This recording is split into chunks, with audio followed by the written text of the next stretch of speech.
Mesdames, Messieurs, amis sportifs, merci d'avoir choisi les antennes de Canal 7, votre chaîne panafricaine, pour cette émission, Les As du Foot. Les As du Foot, c'est le décryptage, l'analyse et le commentaire des rencontres, non seulement du championnat national de football de première division, mais également tout ce qui tourne autour du football dans notre pays. Je m'en vais vous présenter les As du Foot qui vont nous accompagner ce soir pour ce premier numéro. J'ai Arsène Tolmangoy, consultant à l'INAF. Bonsoir Arsène. Bonsoir Rodrigue. Paco Midiata, journaliste, bonsoir. Bonsoir Rodrigue. Pépé, bonsoir. Bonsoir Rodrigue. Administrateur de la page Facebook Presse Ogoué Maritime. Merci beaucoup d'avoir accepté de répondre présent à notre invitation. C'est moi qui vous remercie. Alors le sujet, il est là. On va parler du centre de formation de Mounana face à cette équipe de Manga Sport, chassé-croisé. On va le voir en image. On va tous commenter ce tableau. Comment voyez-vous le championnat depuis le retour des 14 clubs? Il faut dire que le chassé-croisé entre Mounana date depuis l'accession du chef Mounana en première division, oui. Notamment en 2010. Et il faut avouer que cette équipe de Mounana est venue mettre un peu d'ambiance dans ce championnat qui était un tout petit peu privatisé par Manga Sport. Donc je pense qu'aujourd'hui, avec les statistiques qu'on a ici, c'est un peu cette équipe-là, ces deux équipes-là qui essaient de tracter le championnat national actuel. Est-ce qu'on peut dire, Paco Midiata, que c'est joué du côté de Mounana ou encore tout reste encore possible pour l'équipe de Manga Sport? Non, mais il y a encore, je pense, 6 journées, donc oui. Du coup, rien n'est gagné. Je crois qu'aujourd'hui, Mounana a juste un avantage d'un seul point. Et donc, Manga Sport, qui est champion à titre, 2 fois champion à titre, donc pour moi, n'a pas dit son dernier mot. Je crois que tout est possible pour les deux équipes. Oui, Pépé? Oui, je vais dans le même sens. Manga Sport et Mounana sont aujourd'hui les deux plus grosses équipes de ce championnat. Un point sépare ces deux équipes. Les deux équipes vont s'affronter. Les deux équipes auront comme adversaire l'USB qui va jouer entre griffes un peu les arbitres de cette fin de championnat. Pour moi, rien n'est joué. On rappelle que l'Union Sportive de Vitam qui est 3e au classement. Si on peut revenir avec ce plateau, on va analyser, on va aller étape par étape les statistiques, bien sûr, du centre de formation de Mounana et la formation de Manga Sport. Alors, match joué 19, match joué également du côté du centre de Manga Sport 19 également. Ouais. 45 points, 44, c'est toujours pas joué. 14 victoires de l'autre côté. Ouais. Oui, c'est un tableau qui nous récapitule un tout petit peu le parcours de ces deux grosses écuries du championnat national. Oui. Il faut dire que ces deux équipes ont quasiment le même parcours. Oui. Parce qu'à regarder de très près, c'est au niveau des défaites que la différence se fait et au niveau des buts encaissés. Voilà. On va également dans les buts. Oui, allez-y. Oui, on va également dans les buts marqués que Mounana quand même a un potentiel offensif vraiment important. Mounana a la meilleure attaque, Mounana a la meilleure défense. Donc Mounana a déjà les armes, a déjà un tableau qui, même si je m'avance, peut-être un peu plus, mais qui va déjà vers une équipe qui peut gagner le championnat. Mais il faut dire que Mounana, c'est un effectif, alors que Manga Sport, c'est un groupe. Manga Sport est là depuis plus d'une dizaine d'années. C'est ça qui fait la différence, bien sûr. C'est ce qui fait la différence, mais il faut aussi noter que avec la trêve qu'il y a eu récemment, Mounana va bénéficier justement du fait qu'il a été en compétition durant ces moments-là. Et ce qui va faire qu'à l'arrivée, certainement, ça va compter. Voilà. Ajouter à cela, il faut quand même dire que ce sont deux équipes bien organisées, qui ont des moyens et qui, pour moi, ont fait les meilleurs recrutements du championnat. Et donc, ça explique un peu les résultats aujourd'hui. Et je mets l'accent sur les défaites, 2 pour Mounana et 3 pour Manga Sport. Ouais. Ça vient aussi démontrer là que Manga Sport n'a plus la même mise sur le championnat. Oui. Rappelez-vous que l'année dernière, Manga Sport a fait pratiquement tout le championnat avec, je crois, une seule défaite. Oui. Et là, Mounana vient démontrer le contraire. Et pour moi, je crois que tout est bien pour montrer aussi le niveau du championnat gabonais. À quel niveau tout peut se jouer entre ces deux équipes? Est-ce que l'Union Sportive de Vitam peut créer la surprise ou pas? À quel niveau ça peut se jouer? Créer la surprise en gagnant le championnat. En gagnant le championnat. Ce sera difficile, ce sera même vraiment une surprise, comme on le dit, mais pas impossible. L'USB est à 7 points de la tête. L'USB va affronter les deux équipes. Donc l'USB peut se rapprocher réellement de ce duo de tête. Et si les deux équipes qui vont également s'affronter font par exemple un match nul, ce sera à l'avantage de l'USB. Donc rien n'est joué, ni pour les deux, ni pour le duo de tête, ni pour l'USB qui n'est pas très loin de là. Mais moi, je pense plutôt que l'Union sportive de Bitam va certainement jouer les arbitres au cours de ce championnat-là, parce que les deux grosses écuries que sont Mounana et Manga Sport sont tellement bien lancées, avec 7 points comme disait Pierre, mais je vois mal comment ces deux équipes-là pourraient faire en sorte perdre l'honneur à tel point de ne pas avoir le championnat entre les deux équipes. En fait, quand on essaie de regarder l'effectif des 22, en fait, les deux équipes, est-ce qu'on peut dire que Mounana ou encore Manga Sport ont des ressources pour terminer en beauté? Oui, mais je le disais tantôt, ce sont deux équipes qui ont fait un recrutement intelligent. Et donc, pour moi, je crois que tout est parti pour, d'ailleurs, pourquoi pas prendre le sacre et dire qu'il y a un enjeu. L'enjeu, ce sont les compétitions africaines, donc la Ligue des Champions et la Coupe de la CAF. Rappelez-vous que depuis pratiquement 3 ans, ce sont les mêmes équipes qui représentent le Gabon sur le plan international. Les mêmes résultats aussi. Ce sont les mêmes résultats. Mais vraiment, je veux quand même revenir sur l'USB parce qu'il faut quand même dire que l'USB est une équipe qui, pour moi, a eu le meilleur parcours à la compétition africaine. Rappelez-vous, il y a quelques années avec les Duval Nzembi et autres. Et donc, l'USB, c'est une équipe qui commence vraiment mal au championnat, mais il faut l'enterrer à ce niveau-là. Mais quand elle sort de là, elle peut faire mal à tous les niveaux. Rappelez-vous quand l'USB était champion au Gabon, c'était une équipe qui a mal démarré. En 2013. En 2013. Oui. Donc là, j'ai peur pour Manga et Mounana. Donc vraiment, celui qui fera le premier faux pas, eh ben, pourra peut-être, pourquoi pas perdre cette opportunité de jouer, pourquoi pas, une compétition africaine. Au-delà de la présence de Ninga Casimir la saison dernière, Manga Sport a montré quand même quelques faiblesses en attaque. Oui, c'est d'ailleurs le coach lui-même, il avait reconnu à un moment donné que la saison est terminée, ils ont perdu un gros attaquant, ils sont un peu victimes entre griffes du fait que de la commercialisation du talent, qu'ils soient allés voir ailleurs, mais ça voudrait dire également qu'il y a un problème. Parce que Manga Sport ne va pas faire toute une vie avec cet attaquant.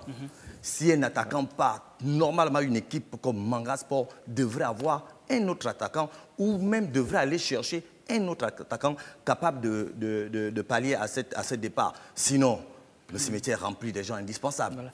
Je sais que Manga Sport ne nous a pas attendu pour justement essayer de pallier l'absence de Casimir Ninga avec son départ du côté de la France. Mais toujours est-il que le remplaçant immédiat qui a été coopté pour pallier cette absence justement ne répond pas véritablement aux attentes de l'équipe de Comilog. C'est un mauvais choix. Voilà, c'est justement Adama Mbaye. C'est vrai qu'il arrive à marquer quelques buts par-ci par-là, surtout sur balle arrêtée ou sur penalty, mais il n'a pas véritablement remplacé le Casimir Ninga. On va profiter de voir si possible. Bon, on va revenir avec la guerre des meilleurs buteurs. Le centre de formation de Mounana, après son élimination en Coupe de la CAF, s'est remis dans les meilleures conditions. Est-ce que c'est dû à son effectif ou à l'encadrement? Non, mais il faut dire que c'est d'abord une équipe qui a certainement 2 ambitions. La première sur le plan local et la deuxième sur le plan international. Et vu que sur le plan international, ça n'a pas marché, et donc ils misent tous les moyens possibles pour, pourquoi pas, figurer parmi les meilleures équipes du championnat et sinon prendre le sacre. Et donc pour moi, je crois que tout est question d'abord d'objectif. Eh bien, sur l'efficacité de centre de formation de Mounana, les différents groupes de cette équipe, quand même. Mais moi, je crois que c'est la même chose avec Manga Sport. Manga Sport était en compétition africaine, ça se tâtonnait légèrement au championnat national. Dès qu'ils ont été éliminés, ils se sont concentrés sur le championnat national et ils ont rapidement remonté les handicaps qu'ils avaient. Donc, on n'a peut-être pas encore au Gabon les équipes capables de se projeter et pour le championnat national et pour une compétition africaine. Et là, ça voudrait dire qu'on a encore des petites équipes. Rappelez quand même que le Gabon a été rajouté dans le tirage au sort des différentes compétitions africaines. Aussi, Coupe de la CAF, champion africaine. On va attendre, on n'a pas encore les dates, mais on aura, je crois, 3 représentants désormais à partir de 2017, 2018 ou 2018, 2019. Mounana, pas d'attaquant. Kedegbe tâtonne un tout petit peu. Gedegbe tâtonne un tout petit peu. C'est vrai qu'on a connu Mounana avec Sokambi, avec Malik Evuna. Aujourd'hui, c'est Gedegbe qui essaie de tirer son épingle du jeu. Mais il faut dire que Mounana, c'est un effectif avec Ouedraogo, avec Biogué, qui de temps en temps arrive à à prendre le chemin des filets. Mais je voulais quand même revenir sur cette équipe de Mounana cette année. C'est très important. Oui, c'est très important. Je rappelle que vous étiez sociétaire du centre de formation de Mounana. Vous avez fait 1 an ou 2 ans? J'ai fait 1 an à Mounana et j'ai eu la chance d'avoir le titre de champion du Gabon avec cette équipe-là en 2012. Et c'est ce titre-là qu'ils sont en train de poursuivre jusqu'alors et qui n'arrivent pas c'est vous qui avez laissé ça à accrocher. Voilà. Mais je me rends compte que finalement, ils se sont rabattus beaucoup plus du côté de la Coupe du Gabon. Oui. Mais cela dit, je voulais revenir pour dire que Mounana, l'année dernière, a eu quelques problèmes, notamment après l'élimination en Coupe d'Afrique. Mais cette année, on comprend que cette équipe a appris de l'échec passé pour tout de suite se projeter au niveau du championnat national, ce qui fait qu'aujourd'hui, ils se retrouvent en tête du peloton, ce qui n'a pas été le cas l'année dernière avec leur 3e place, notamment à l'arrivée au classement final. Oui. On en a fait valoir également son centre de formation. On constate depuis un certain temps, un certain moment, que le centre de formation de Mounana, certains joueurs issus de ce centre évoluent désormais en première division, ont déjà une visibilité en première division. Oui, mais il faut quand même dire que c'est quand même à saluer. Il faut quand même dire qu'au Gabon, beaucoup d'équipes ont formé des joueurs, mais qui finalement se sont perdus au bout du chemin. Ouais. Et là, on a le jeune Aaron Boupenza, qui finalement aujourd'hui est une arme fatale sur le plan offensif de Mounana. Donc c'est un produit du centre de formation. On a Ochanga sur le plan offensif, qui est aujourd'hui un des buteurs même de cette équipe. Donc ça vient démontrer un peu le sérieux entre griffes de ce centre, même s'il y a encore beaucoup de choses à faire. Et bien sûr, les attaquants de Mounana, son centre de formation. Mais c'est comme on dit, lorsqu'on s'appelle centre de formation de Mounana, je crois que la logique voudrait qu'il y ait une suite, il y ait une certaine visibilité de ces jeunes-là que vous formez. Sinon, à quoi ça sert de s'appeler centre de formation de Mounana si on n'a pas des joueurs en première division? Nono appartient à quelle équipe au championnat? L'As Pélican. L'As Pélican. L'As Pélican? L'As Pélican. C'est sûr ça? Oui, c'est sûr. C'est ça? Oui, tout à fait. Nono Allen? Oui. Combien de buts inscrits? Ben, je promets chacun de vous 60 000 francs CFA au sortir de cette émission. Mais ce n'est pas une question, ça c'est une réponse. Je promets chacun de vous 60 000 francs CFA au sortir de cette émission. Combien de buts, Nono Allen? On va commencer. 17 buts. Oui. C'est 17 buts. Je confirme. On va le voir en image. Jusqu'où ira Nono Dorian, Alan, sur son efficacité. Regardez un tant soit peu. Il vient de battre aujourd'hui le record d'Ablaye Mbeng, qui avait 16 réalisations. Aujourd'hui, l'histoire retient que Nono Allen est le meilleur buteur de l'histoire sous l'ère professionnelle, bien sûr, tout en sachant très bien que le championnat n'est pas encore terminé. Nous jouons toujours. Arsène Tolmangoy, vous avez été milieu de terrain. Comment ça se passe lorsqu'on est un attaquant aussi qui va aussi vite, qui marque des buts? Mais c'est que du bonheur. Moi, je pense que Nono Allen, aujourd'hui, a retrouvé un peu de stabilité et je pense que c'est une équipe taillée sur mesure pour lui. Oui. Il a autour de lui les fameux, la triplette Nani Nono et Nana Dadson, oui, avec Kassim qui, de temps en temps, est là en tant que pourvoyeur de balles. Mais je pense que Nono Allen s'est assagi, parce qu'on savait qu'il était buteur. Dès son passage du côté de l'Union sportive de l'USM à l'époque, son club formateur, son tour... Aujourd'hui devenu l'OM. Devenu l'OM. Il a fait un passage quasiment raté du côté de Mangasport, mais aujourd'hui, avec les conseils du coach de Pélican et tout l'entourage autour de lui, font en sorte que cet élément-là s'est un tout petit peu assagi et les résultats ne font que prouver que l'homme est désormais devenu mature. Pépé, est-ce qu'on peut dire que Nono a échoué à Mangasport? Est-ce qu'on peut penser comme ça? Je crois. Hein? Je crois parce que s'il fait partie quand même des jeunes sur qui beaucoup de monde comptait. On a vu son but à la finale des moins de 23 ans au Maroc. Ouais. On a compté sur lui parce qu'il avait, dans son style de jeu, il met beaucoup de volonté, il met beaucoup de percussions. C'est un véritable, on va dire quoi, c'est un buteur. Oui. Donc on s'est dit, dans une équipe comme Mangasport, il va affoler les compteurs. Malheureusement, moi je crois qu'on peut dire qu'il a raté. Pourquoi Nono a-t-il raté à Mangasport? Et pourtant on détient les mêmes éléments à Spélican, pas comme Idiata. Vous avez d'ailleurs enquêté sur Nono Allen, sur son comportement, ses réactions. Tout à fait. Ben, il faut quand même dire que c'est d'abord une question d'environnement. Oui. Nono Allen, on l'a vu avec Milan Zami, c'était pratiquement une pelle rare lorsqu'on parle du football avec Milan Zami. Et quand il va à Mangasport, là-bas, il y a aussi le suivi. Ce monsieur revenait du Maroc où finalement, il avait aussi fait une saison magnifique du Raisin. Donc, il se retrouve à Manga Sport. C'est un club qui est basé à Mwanda, donc un coin reculé du Gabon, où certainement il n'a pas une rigueur pour moi qui peut l'empêcher de faire, par exemple, des sorties nocturnes. Parce qu'il faut quand même dire que Nono Allen, c'était un joueur qui a été un peu ramené au bas de son niveau à cause du comportement hors des terrains. Oui. Et donc, l'hygiène de vie.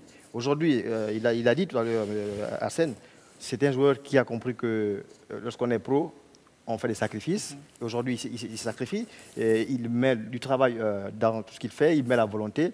Donc, avec Pélican, il a un groupe qui travaille pour lui, alors qu'à Manga Sport, il n'était pas une pièce maîtresse. Il arrive, c'était pas la star. Voilà, c'est un club qui tout fait, qui a déjà des bases. Donc, il était pour lui difficile de s'intégrer facilement. Je crois même que c'est ça le point le plus important. Nono, je crois qu'il est plus apte dans les clubs famille. Ça veut dire que tout le monde joue autour de lui, tout le monde joue pour lui. On a vu par exemple le dernier match. Par exemple, dans chaque grande équipe, il y a souvent un joueur pour lequel tout le monde se sacrifie. Voilà. Donc Nono, à Pélican, il est vraiment ce joueur-là. On le voit, il part de milieu, il revient en milieu de terrain, il reste 2 minutes en attaque, il va à gauche, il va à droite, il fait un peu ce qu'il a envie de faire. Ça veut dire qu'on finit de disposer peut-être les 10 joueurs, et puis lui, il est un peu l'électron libre, ce joueur-là qui fait un peu ce qu'il veut. Mais à Manga Sport, ou bien dans les autres grands clubs, il n'avait pas encore cette renommée-là pour qu'un coach puisse s'appuyer dessus. Donc peut-être qu'aujourd'hui, après la saison qu'il fera là, s'il repart dans une équipe comme Manga Sport, on va le regarder d'une manière différente et on peut peut-être faire une équipe autour de lui. Arsène Tolmongo, jusqu'où peut aller le Nono Allen? Ben, jusqu'où il n'y a que lui qui peut le savoir, parce qu'aujourd'hui, avec le ratio qu'il a, je pense que c'est 0,8 buts par match, parce que 17 buts en 20 matchs, ça fait quasiment 0,8 buts. Donc, ce qui veut dire que d'ici la fin de la saison, avec ce ratio-là, Nono, normalement, devrait atteindre les 25 buts. Et essayer de titiller Larry Yannick qui, jusqu'alors, détient le record. 25 réalisations. Voilà, 25 réalisations au niveau du championnat national, même si c'était à l'époque. Voilà. Mais donc, Nono a tous les atouts pour, aujourd'hui, essayer de titiller ce record-là. Je voudrais également vous écouter sur l'ascension qui pèse sur Nono. Au regard de ses performances, est-ce qu'on peut revoir cette sanction pour permettre à Nono? Est-ce qu'il y a possibilité d'ailleurs que Nono soit dans l'effectif des Panthères? On va parler des Panthères tout à l'heure, mais je voudrais vous entendre sur la question. Moi, je pense que oui, parce que, vous savez, un joueur, ce sont les performances qui parlent à sa faveur. Et Nono Allen, aujourd'hui, c'est le meilleur attaquant gabonais sur le plan local. Rappelez-vous que l'équipe nationale, depuis quelques années, a juste un seul joueur qui représente les joueurs locaux. Et donc, pour moi, Nono Allen est la personne la mieux indiquée. Même si, sur le plan comportemental, ce n'est pas peut-être ça, mais tout dépendra en fait du manager qu'il aura, par exemple, à l'équipe nationale. C'est un garçon que l'on peut canaliser. Vous savez, lorsqu'on est jeune, on a parfois trop d'énergie qui, pour moi, mérite juste la canalisation. Rapidement. Moi, je crois qu'il faudrait d'abord... Parce qu'il n'a pas été sanctionné sur le plan technique ou sur le plan du jeu. Tout le monde reconnaît à cet enfant-là tout le talent qu'il a. Il a été sanctionné sur le plan du comportement. Donc, s'il doit être réhabilité, il doit être réhabilité sur le plan du comportement. Donc, on doit regarder, est-ce que cet enfant a changé entre le CHAN et aujourd'hui? S'il a changé, comme d'autres qui ont été sanctionnés avec lui, est-ce qu'ils ont changé? Dans ce sens, la fédération peut revoir à la baisse leur sanction. Mais si on ne doit revoir la sanction de Nono, simplement du fait parce qu'il marque beaucoup de buts, je dis que là, nous allons ouvrir la boîte à Pandore. On va regarder à l'issue de la 19e journée du championnat national de football de première division, la guerre des buteurs. Au-delà de Nono, il y a un certain Labakodjo de l'Union sportive de Bitam, que vous connaissez très bien. Il y a Messa Junior du stade de Mandji. Il y a Mbaye Adama d'Aspélican avec 10 réalisations. Et il y a également Franck, qui est déguisé du centre de formation de Mounana de Manga Sport. Comment trouvez-vous ce trio? C'est un quatuor, normalement, je pense même qu'il y en a 5. 5 voilà, donc ce sont des éléments qui ne nous surprennent pas aujourd'hui, nous, en tant qu'observateurs avertis du football national. Parce que là-bas, Kodjo est dans son sillage de l'année dernière. C'était le second, je pense, après Casimir Ninga l'année dernière. Voilà. Et Ismaël Elessa de Stade Mandji. Il est dans son élément également. Guédegbe, on l'a connu du côté de l'Union sportive de Bitam. Donc, ce sont des éléments qui ne nous surprennent pas aujourd'hui quant à leur performance. Voilà. Oui. Bon, moi, surtout, je veux revenir sur l'aspect que j'ai énuméré tout à l'heure, donc le leadership. Ce sont des joueurs qui, dans leur club, tout le monde travaille autour d'eux. Donc aujourd'hui, les résultats parlent d'eux-mêmes. Et par contre, je suis un peu surpris de ne pas voir un joueur qui a flambé l'année dernière, c'est le jeune Boussougou. De Pog FC, et qui pour moi, d'ailleurs était troisième meilleur buteur du championnat l'année dernière, qui s'est d'ailleurs illustré récemment avec un triplé contre Nguena Soukou. J'aurais voulu le voir là, mais bon, les conditions, je ne sais pas pourquoi aujourd'hui il ne marque pas lui comme le championnat n'est peut-être pas aussi fini. Ouais. Mais il n'est pas sur la liste parce qu'il ne marque plus comme l'année dernière. Donc cette liste-là n'est pas aussi là pour faire plaisir. On met les noms de ceux qui marquent. On va se séparer du championnat. Dernière chose, oui, allez-y. Je voulais quand même dire que ces joueurs sont ils influencent trop leur équipe. On a vu le cas de Nono. Lorsque Nono a baissé un peu de forme, Pélican ne marquait plus. Mensa, à Stade Bandji, c'était la même chose. Pélican avait perdu 2 matchs à domicile. Voilà, donc ces équipes dépendent trop de leurs attaquants. Il faudrait quand même, lorsqu'on veut être une grande équipe, avoir au moins 2 joueurs de calibre pour faire avancer. On va se séparer sur ce sujet, bien sûr, le championnat national de football de première division avec le chassé croisé du centre de formation de Mounana et l'équipe de Manga Sport, avec également jusqu'où ira Nono Allen. On a vu la guerre des buteurs. L'avenir en méfiance. Les Panthères du Gabon ont joué un match amical. Ils ont perdu. Ils ont joué un match comptant pour les éliminatoires également, même si ça ne compte pas pour quoi que ce soit, mais c'est quand même un résultat plus ou moins. Quand vous rappelez ces différents résultats, alors, Pépé, on va commencer par vous. C'est inquiétant. C'est inquiétant pour le public. Mais je crois que si, dans la vision du coach, je dis bien si, dans la vision du coach, il est en train de mettre une stratégie en place, on peut dire que un match prépare une compétition. Donc si le coach met en place une stratégie qui jusque-là ne marche pas et qu'il recherche quelque chose, là on peut dire qu'il sait où il va. Mais si on ne s'en tient qu'à ce qu'on observe, on dit vraiment que ça fait peur.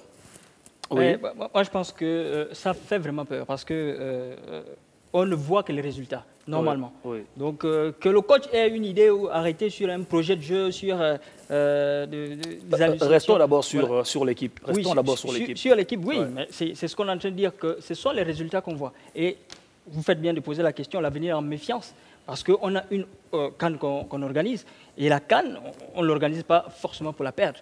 Donc, du coup, les résultats actuels inquiètent non seulement le public, mais aussi tous les analystes sportifs que nous sommes. Oui, vous avez dit l'avenir à méfiance. Moi, je vais même loin. J'ai dit l'avenir à danger parce que le Gabon abrite la CAN ici. On a une équipe qui, depuis 3 matchs, c'est une équipe qui sombre. Donc, pour moi, c'est une équipe qui vient marquer un peu la fin de l'ère Costa.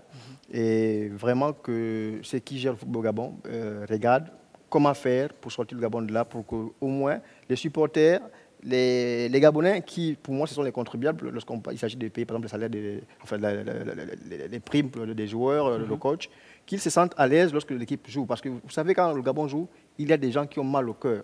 Une défaite, moi j'ai un témoignage, j'ai un monsieur qui a cassé sa télévision écran plasma, qui l'avait acheté à 800 000 francs parce que le Gabon avait perdu contre le Mali. Donc vous voyez, dans les quartiers, il y a un impact avec lequel on ne doit pas jouer.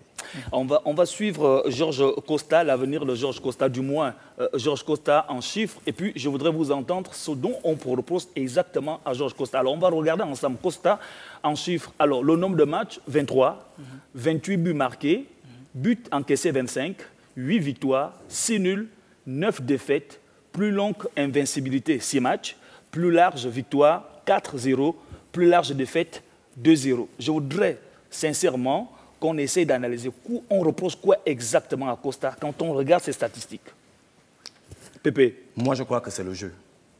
Au-delà des défaites, ce n'est jamais bon de perdre, mais ce qui fait le plus de mal, c'est que lorsqu'on regarde le Gabon jouer, on ne sent pas une équipe qui joue en équipe. Il n'y a plus d'identité. Il n'y a plus d'identité. Je crois que c'est chacun à son niveau reproche quelque chose à Costa, mais je crois que dans le plus gros, dans ce qu'il y a de plus gros comme reproche, c'est cela il n'y a plus d'identité. L'équipe joue, les lignes sont, chaque ligne joue isolée de l'autre ligne. On a l'impression qu'on est allé ramasser des joueurs qui passaient par là et puis ils sont là, ils se font des passes quand ils veulent et le reste. Donc on dit à ce niveau-là que le manager n'a plus d'emprise sur son équipe. Qu'est-ce que vous reprochez à Georges Costa? Je pense qu'il y a une identité, mais il y a une identité qui a été bafouée. Parce que vous faites bien de parler de contenu. Parce qu'aujourd'hui, l'équipe nationale n'a pas d'âme. C'est une équipe qui, non seulement en termes de jeu, ne produit rien, mais en plus de ça, en termes de management, en termes de tenue de cette équipe, mais on est loin des précédents. Restons sur le jeu. Voilà, restons sur le jeu. Justement, mais le La jeu, prochaine émission, on parlera du comportement des uns et des autres. Voilà, Restons sur le jeu, c'est tout cela. Parce qu'il y a le contenu, c'est-à-dire, on parlait de jeu notamment, mais le contenu. Mais après le contenu, on peut parler de tout ce qui est errement au niveau de la communication. On retient qu'Arsène Tolmango, il repose sur le contenu. Allez-y, pas comme. Non, que reprochez-vous exactement à Costa, rapidement? Moi, c'est le manque de poigne. Le manque de poigne. Et le manque de renouvellement des personnes. Pourquoi pas essayer un gardien 2 à la place, par exemple, de Didier Ovono, que tout le monde connaît. Et donc, lorsqu'on a, par exemple, un jeune joueur comme Famezui ou Bitseki, pourquoi pas essayer ces jeunes? Au-delà de ces rencontres, on va suivre Georges Costa en compétition. Les statistiques de Georges Costa en compétition. On va regarder, suivez attentivement. Georges Costa a 11 matchs, comme toute compétition. 12 buts, 8 buts encaissés, 5 victoires, 3 nuls, 3 défaites, plus longue invincibilité, 6 matchs, plus large victoire, 4-2, plus large victoire, 4-2, plus large défaite, 2-0. On va suivre un autre tableau qui retrace également les objectifs de Georges Costa. Très rapidement, on va regarder objectif de Georges Costa, qualification de la Canada. Nous sommes tous d'accord. Qualification de la Coupe du Monde en cours. Que reproche-t-on à Georges Costa? Doit-il partir ou pas? Je crois que le tableau n'est pas peut-être complet. Oui. Après le premier objectif, qualification à la CAN. Maintenant, pendant cette CAN, quel est l'objectif? Est-ce que c'est être éliminé au premier tour? Est-ce que c'est passer le premier tour? Est-ce que c'est passer le second tour? Est-ce que c'est arriver en finale? Je crois que c'est à ce niveau qu'il a commencé à voir tout ce qui s'est dit aujourd'hui autour de Costa. Parce qu'il n'y avait pas, on n'a pu retrouver, après la victoire, aujourd'hui on peut parler de victoire magique face au Burkina Faso. Aujourd'hui on se demande qu'est-ce qui est arrivé au Gabon. On va regarder également, c'est une série de propositions que nous avons faites pour essayer de voir quel profit pour Georges Costa, pour les Panthères du Gabon. Alors il y a 4 noms. Vous avez Courbis, Rohr, Obam, Bogossian. Allez-y, quel profil? D'abord, on commence par vous, pas comme Idiata, rapidement. Courbis, pour moi, ou Rohr, ce sont des... C'est une série de propositions, je rappelle. Pour moi, Courbis et Rohr. Moi, je pense qu'au-delà de vos propositions, il faut déjà, à notre niveau, définir les critères d'exigence au niveau de la sélection du coach qu'on voudrait avoir. Parce que Courbis a fait le tour de l'Afrique et un peu plus loin au niveau de l'Europe avec Rennes et tout le consort. On sait que ce n'est pas toujours un coach qui est là pour assurer la sérénité. Gernot Rohr, on l'a déjà eu. Donc, du coup, pour moi, ce ne sera pas bien de revenir avec les mêmes erreurs. Aubameyang a eu quelques difficultés avec la sélection un cran en dessous. Donc, lui aussi, à mon niveau, il serait écarté automatiquement. Bogossian, c'est en termes de vécu qui me dérange, parce que je ne le connais pas personnellement, à part avec la sélection de la France, avec le Rambon. Pépé, rapidement sur... Moi, je crois que, logiquement, on est à quelques mois de la Coupe d'Afrique des Nations. S'il y a bien un coach, il y a bien quelqu'un, je reste dans vos propositions, s'il y a bien quelqu'un qui est... à même, merci, d'amener cette équipe nationale, c'est Pierre Obama. Il est coach adjoint de cette équipe, il voit ce qu'il se passe.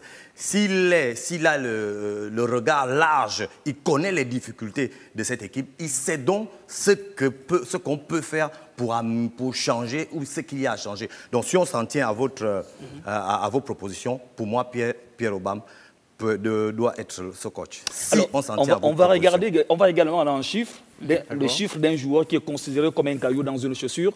Pierre-Emerick Aubameyang, il fait l'objet des critiques aujourd'hui. 41 matchs avec l'équipe nationale, 14 buts, matchs manqués depuis juillet 2014, Mozambique, Angola, Sierra Leone, Côte d'Ivoire, Mauritanie. Bel exemple ou pas? Arsène Toulmongo. Je pense qu'en termes d'efficacité, il n'y a rien à reprocher à Pierre-Emerick. 14 buts en 41 matchs. 41 matchs, c'est quand même un ratio assez important. Mais ce que je pense décrier, c'est au niveau justement des absences. Parce qu'on parle de défection des cadres. Oui. On parle de défection des cadres à quel niveau? Défection au niveau des absences lors des convocations. Et en tant que capitaine de cette équipe nationale, je pense que Pierre-Emerick Aubameyang devrait montrer l'exemple. Mérite-t-il le brassard de capitaine? À mon niveau, non. Il continue? À mon niveau, non, parce qu'un leader, on est leader. Emerick est quasiment un leader technique, c'est vrai, mais en termes de leadership de cette équipe nationale, je pense que quelqu'un comme Ovono Eba mériterait amplement d'avoir le brassard de capitaine. Pas comme? Moi, j'ai deux aspects. Le premier va sur la partie but. Oui. 41 matchs, 14 buts. Pour moi, c'est très faible. C'est faible. Parce qu'on connaît l'homme. Il a la capacité de dépasser ce ratio. Et donc, ce qu'il fait à Dortmund, s'il peut venir le faire avec l'équipe du Gabon, je crois qu'on peut quitter les 14 à peut-être, pourquoi pas 30 buts. Encore qu'il faut qu'il ait des gens pour lui donner aussi des ballons. Oui, c'était fait. À l'époque, on avait Jean Guéman qui, pour moi, a fait un travail que beaucoup aujourd'hui, peut-être s'il était maintenant, il devait être un grand du continent africain. Pépé, sur Pierre-Emerick? Oui, moi je crois qu'il doit avoir il y a une grosse responsabilité au niveau du coach. Parce que comme on le disait en off, souvent des grandes stars, je pèse bien mes mots, les grandes stars des équipes africaines ne jouent pas souvent tous les matchs, surtout les matchs amicaux ou les matchs sans enjeu. Yaya Touré ne va pas vous jouer tous les matchs. Au-delà de tout ce qu'on peut dire, on protège les stars. Au-delà de tout ce qu'on peut dire. Donc, moi je crois que le vrai problème réside au niveau du coach. Le coach doit avoir une communication franche avec les joueurs, avec ses joueurs. Il ne les convoque pas. Parce qu'aujourd'hui, tout le monde a crié, tout le monde a insulté Pierre-Emerick sur les réseaux sociaux. Mais je crois que si c'était plutôt avec le coach, qu'il y a eu une communication franche où il disait au coach que pour telle ou telle raison, je ne veux pas venir, il n'est pas convoqué. Et c'est là où Pierre-Emerick doit-il garder son brassard de capitaine? Moi, je crois que le brassard, au regard de son comportement, doit être leader. Oui, parce que c'est une image. Pierre-Emerick, c'est une image. Lorsqu'on a déjà traversé certaines frontières, vous pouvez prendre n'importe quel exemple dans n'importe quel pays du monde, à part peut-être l'Allemagne qui a souvent son comportement à part, les 3/4 des pays donnent les brassards à leurs stars. Mais moi je pense que... C'est terminé malheureusement, c'est terminé. On ne va pas quitter ici sans pourtant parler de ce match retour. Juste un mot. Arsène Toulmongo, je voulais juste dire allez-y. Un symbole doit être un exemple. Oui. Un symbole doit être un exemple. Comment voyez-vous le match de demain, U20, match retour des éliminatoires Zambie 2017. Pépé, vous étiez de la partie. Est-ce que les Panthères du Gabon, version moins de 17 ans, moins de 20 ans, peuvent renverser les données ici à Libreville?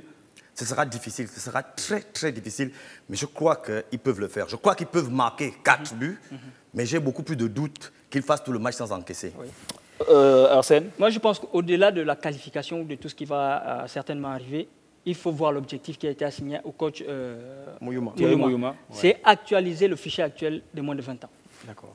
Pour moi, c'est possible. M. Mouyouma, c'était un coach d'expérience qui a montré quoi il était capable avec 105, qui avait flambé, qui avait même étonné tout le monde en 2013 en première division. Et donc, il a un discours franc, il est confiant. Je crois que 4-0, ce n'est pas 100-0, tout est possible. Les As du foot, c'est terminé pour aujourd'hui. Nous aurons l'occasion de vous retrouver sur les antennes de Canal 7, votre chaîne panafricaine. Mesdames, Messieurs, amis sportifs, nous avons parlé uniquement du football. Ce sont les As du foot. Portez-vous comme un ballon de foot, toujours en mouvement.